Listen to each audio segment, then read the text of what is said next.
mga besh, tuturuan ko po kayo ngayon kung paano po mag-edit ng ating thumbnail sa YouTube channel. So yun, samahan niyo po ako mga besh. Ito lang naman po din ang natutunan ko, but especially, pag meron pa po akong ibang matutunan mga besh, i-share ko po iyon sa inyo. So update mga besh. Ito na ang ating face for today's video, day. Pang ilang days ko na ba nagamit yung yan na siya.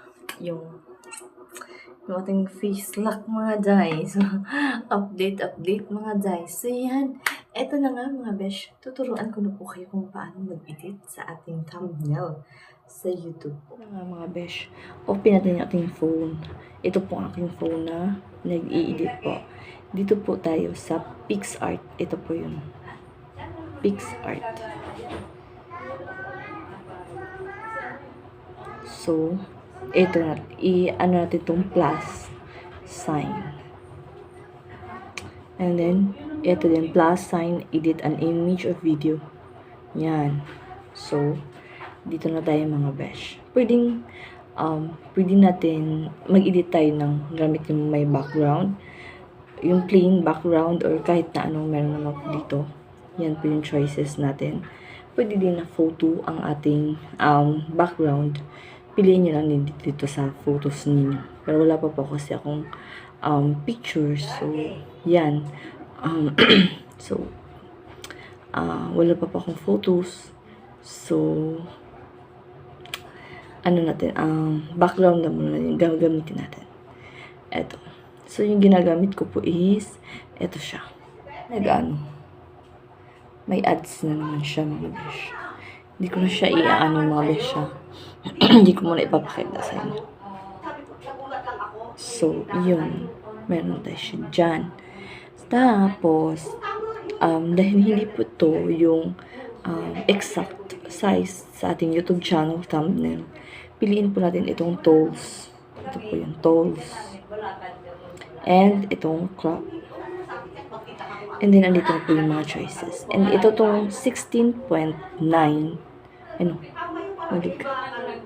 16.9. Yan po yung sa YouTube channel or thumbnail na size po. Meron din po dito YouTube talaga. Ito. Yan, YouTube. Yan yung YouTube. So, dito tayo sa YouTube. So, ganyan po yung size sa YouTube. So, i-check na po natin yan. Check. Ito na po siya mga besh. Tapos, magdadagdag tayo ng photos dyan. Add photo. Dito lang din po sa baba. Kasama,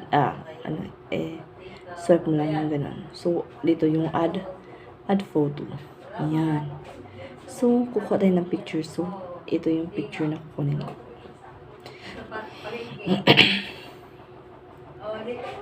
So, ito yung i-add natin. I-add po natin yan. Dito po tayo sa add. So, yan po yung pictures ko.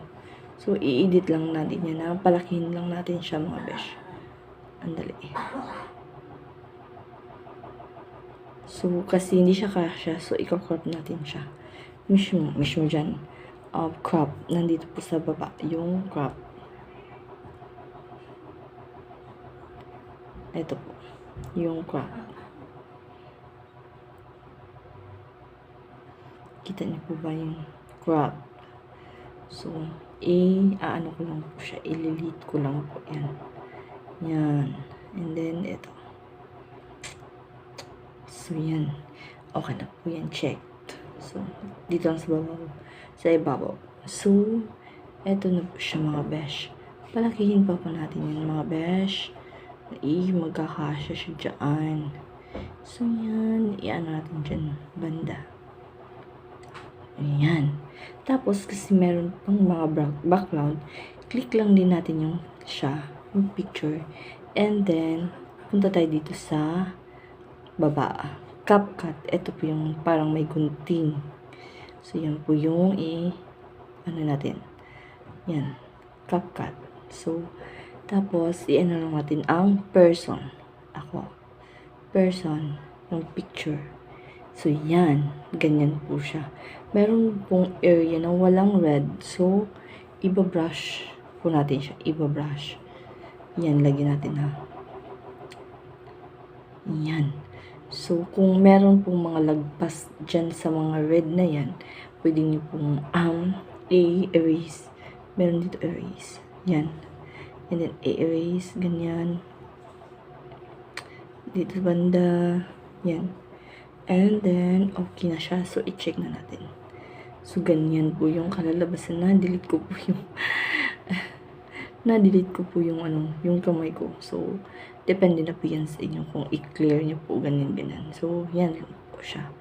And then, kung gusto nyo pong mag-add ng text or yung parang meron po kayong yung parang vlog nyo po. Yung sa akin kasi, nung nag-edit ako, is second vlog ko na siya. So, lagay ko siya is second vlog. Ay, baliktad. Mali. Dito tayo sa text. Sa baba. Yan. And then, second vlog. Lagay lang natin. Second vlog. So, yun. Depende sa inyo yung color. Pwedeng i-edit nyo po ang color nung tinype nyo. Sa akin is black. So, yan. Black natin. Yan. Ito natin ilagay siya mga besh. Yan. So, yan na po yan mga besh. Depende na po sa inyo kung paano nyo po i-edit yung inyong thumbnail or kung ano po yung ilalagay nyo na pictures or ano. So, yan na, pwede na po, kung isi-save nyo po, ito po yung gamitin nyo. Yung check. So, then, ako na po, isi-save nyo rin dito. So, ayun na nga mga besh, yun na po ang ating tutorial sa pag-edit po ng ating thumbnail sa YouTube. So, yan, thank you once again mga besh. See you once again tomorrow. Bye!